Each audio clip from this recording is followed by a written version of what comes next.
आइज़ल ने बड़ी ही चालाकी के साथ सुनकर सारी बातें रकम जो है वो जमशेद के घर दे आती है, जिसकी वजह से वहाँ जाकर कहती है कि ये सारा कुछ उसने इरसा ने ही भेजा है। जिसकी वजह से इरसा को जैसे ही पता चलेगा इस बात का कि ये सारा माजरा जो है आइज़ल करके गई है, तो उसको काफ़ी ज़्यादा हैरानगी होगी और उसको समझ आ जाएगी कि ये इरसा उसकी यानी कि आइज़ल की एक और चाल है, जिसकी वजह से वो काफ़ी ज़्यादा परेशान हो जाती है कि आखिर अब वो नया क्या तमाशा खड़ा करने वाली है।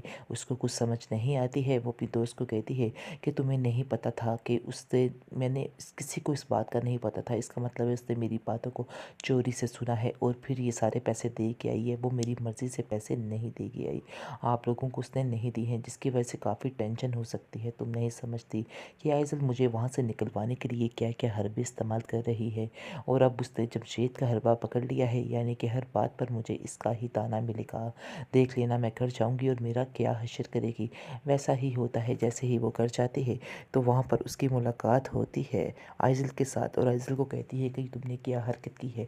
आगे से वो कहेगी कि ये बात मैं तुमसे पूछूं कि तुम क्या हरकतें कर रही हो तो तुम्हें कैसा लगेगा, क्योंकि तुम्हें इस बात की ज़रूरत है।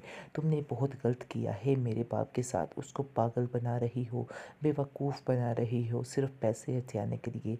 आगे से वो कहती है कि नहीं, ऐसी कोई बात नहीं, मेरी दोस्त को इन पैसों की ज़रूरत थी। आगे से आइज़ल कहेगी कि मैं बड़े ही अच्छे तरीके से जानती हूँ कि दोस्त को या जमशेद को इस पैसों की ज़रूरत थी। मैं सारी बातें तुम्हारी सुन चुकी हूँ। दिल तो मेरा यही है कि मैं तुम्हारी सारी बातें खोल कर बाबा को बताऊं, ताकि तुम्हें दिक्कत देकर इस घर से बाहर निकाल दें। आगे से वो कहेगी कि नहीं, तुम ऐसा नहीं करोगी। आगे से वो कहेगी कि फिर तुम्हें खुद इस घर से बाहर निकलना होगा, क्योंकि मैं तुम्हारा वजूद इस घर में बर्दाश्त नहीं कर सकती हूँ।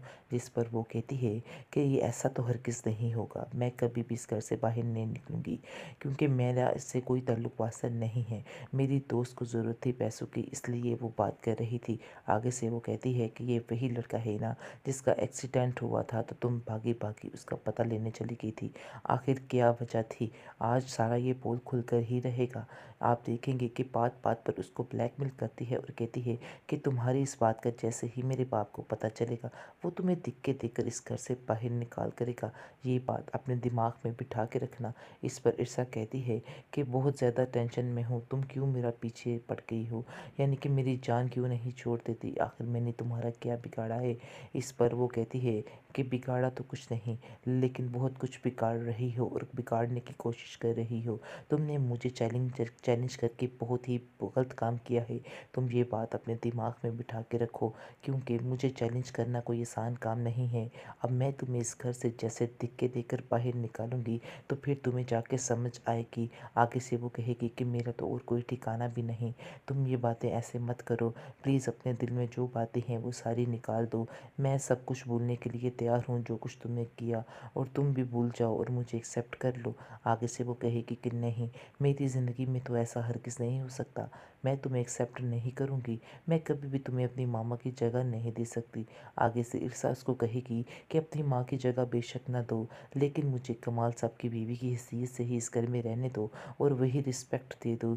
मैं तुम्हें तुम्हारी माँ होने का तो नहीं कह सकती कि, लेकिन एक अच्छा दोस्त तो हम लोग बन सकते हैं। आगे से वो कहेगी नहीं, ऐसा सारी ज़िंदगी नहीं हो सकता है, मैं अपनी माँ की जगह किसी के साथ शेयर नहीं कर सकती हूँ। वैसे भी मेरी मर्ज़ी ही नहीं थी कि मेरी बाप की किसी के साथ शादी हो, क्योंकि मैं अपनी माँ की जगह किसी को नहीं देना चाहती। इसलिए बस तुम यहाँ से चली जाओ, वरना तुम्हें इस कदर ज़लील करके इस घर से बाहर निकाल करूँगी कि तुम सारी ज़िंदगी याद रखोगी और पछताती रह जाओगी कि तुमने मेरी बात को क्यों नहीं माना है। इसलिए बेहतर यही है कि खुद ब खुद यहाँ से चली जाओ।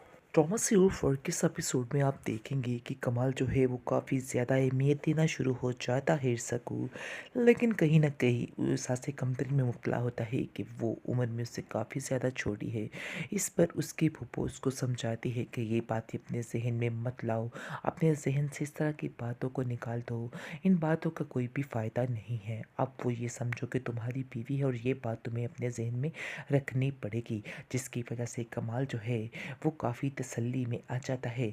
आप देखेंगे कि जैसे ही उसकी फूफो उसके घर में कुछ दिन के लिए रहने के लिए आती है, क्योंकि आइज़ल ने तो उसके दिमाग में डाला होता है कि ये लड़की ठीक नहीं है, लेकिन जैसे ही वो इन दिनों रहेगी ईर्षा के पास तो उसको अंदाज़ा हो जाएगा कि ईर्षा बहुत ही अच्छी लड़की है, और इस तरह से हर बात में वो ढाल बनकर खड़ी हो जाया करेगी ईर्षा के लिए।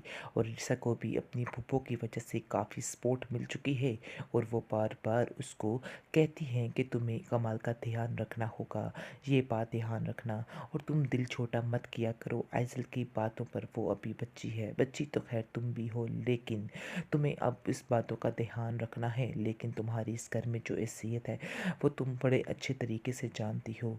आगे से वो कहती है कि कमाल तुमसे बहुत ज़्यादा प्यार करता है और तुमसे मज़ीद करेगा, लेकिन तुम्हें उसकी हर बात का ख्याल रखना होगा और आइज़ल की छोटी छोटी बातों को इग्नोर करना होगा। इग्नोर किए बगैर कुछ भी नहीं हासिल हो सकता है।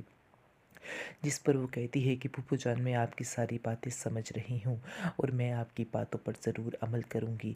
इस पर वो काफ़ी ज़्यादा खुश होती है, क्योंकि जैसे ही फूफू उसको कुछ गुस्से में कह देती है या कोई भी बात करती है तो वो उसका बुरा नहीं मनाती है, जिसकी वजह से वो काफ़ी उससे राज़ी हो जाती है और कमाल को भी फोर्स करती है और कहती है कि तुम्हें आइज़ल को समझाना होगा। मुझे ऐसा लगता है कि जैसे आइज़ल जो है वो इसको इस घर में नहीं रहने देना चाहती, और आइज़ल ही सारा काम गड़बड़ कर रही है, और मैं नहीं चाहती हूँ कि इतनी अच्छी लड़की हमारे हाथों से निकल जाए। यानी कि वो तुम्हारी जो बीवी बन चुकी है, ये बात तुम्हें ज़हन में रखनी चाहिए। वो तुमसे काफ़ी ज़्यादा प्यार करती है और तुम्हारा ख्याल इतना रखती है, और तुम्हें भी इस चीज़ की कदर करनी चाहिए। आगे से कमाल कहता है कि मैं उसकी बहुत ज़्यादा कदर करता हूँ, बहुत इज़्ज़त देता हूँ उसको, इसलिए तो उसकी हर बात मानने को तैयार हूँ।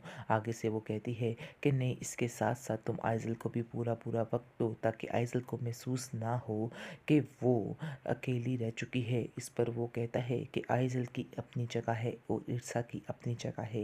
ये बात आइज़ल और ईर्षा दोनों को बड़े ही अच्छे तरीके से समझनी होगी, लेकिन मैं जहाँ तक समझ पाया हूँ आइज़ल जो है कभी भी ईर्षा से दोस्ती नहीं करेगी।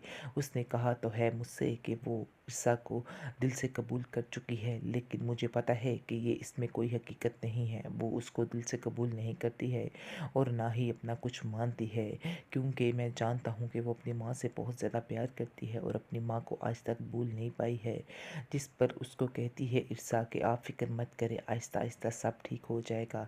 मैं आइज़ल के दिल में भी अपनी जगह बना लूँगी। हाँ, मैं जानती हूँ कि उसको माँ का प्यार तो नहीं दे सकती, लेकिन अपने दिल में, उसके दिल में अपनी जगह बना कर ही रहूँगी। मुझे यकीन है इस चीज़ का, एक दिन आएगा जब वो मुझसे बहुत ज़्यादा प्यार करने लगेगी। आगे से वो कहेगा कि मुझे इस बात का यकीन है और मुझे तुमसे इसी अक्लमंदी की तवक्को भी थी। इसके बाद आप देखेंगे कि उसकी फूफो जो है सारे घर की ज़िम्मेदारी जो है वो ईर्षा के हाथ कर देती है और कहती है कि तुम उस घर की बहू हो और तुम्हारा ये घर है और तुम्हारा फ़र्ज़ बनता है कि तुम हर चीज़ पर ध्यान रखो, यानी कि हर चीज़ जो है तुम्हारे अंडर ही हो। ये बात आइज़ल को पसंद नहीं आती और वह अपनी फूफो को साफ साफ कह देती है कि ये आपने क्या कर दिया है, जबकि आई है आप ईर्षा को ही अहमियत दे रही हैं।